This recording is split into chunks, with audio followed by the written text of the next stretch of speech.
nežer hovna, vole, a nebudeš si muset vyplachovat hovna. Jen děláš hlupáka.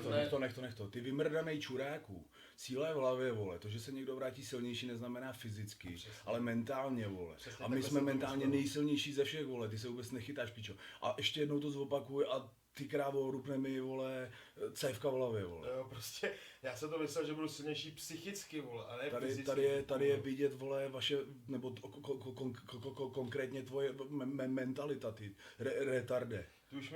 Počkej. Čo robíte, abyste neustále zaznamenávali program? Sypem jako koně, vole. To je studený, ne? Ale Viděli jste Gregovou ženu? To je úplně dobrá, co? To je ale úplně z jednoduchého důvodu, protože my nechceme jenom uklízet, chápeš? Za poslední 3 měsíce jsem měl míl. Chovej se. Jsi teď říkal, Já myslím banán? že jsi říkal, Jak se nažere, ty vole. No nic, cibule. Základ je vybrat správnou cibuli. Tak a teď, která je ta správná cibule? To je ona. To je přesně ona. Protože bera na co šáhne, to je to správný. Hlavně nepřestávej cvičit, kurva. Přestávej nikdy cvičit. Bolest, jakoukoliv bolest ve vazu a v kloubu musíš prostě přecvičit, vole. A přecvičíš ji tak, že posílíš svaly okolo. Tak. Nic jiného na to nefunguje.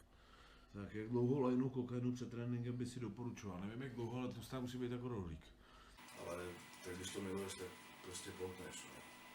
Ale kraj maso, ale s tím se musíš mazlit, ty vole, chápeš? To prostě není, vole, jako na krájet zeleninu, jo? Zeleninu, ale uděláš pičo takhle, máš o toho, vole.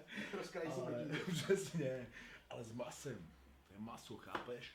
S tím se musíš úplně, ty vole, jemňounce, pomazliti.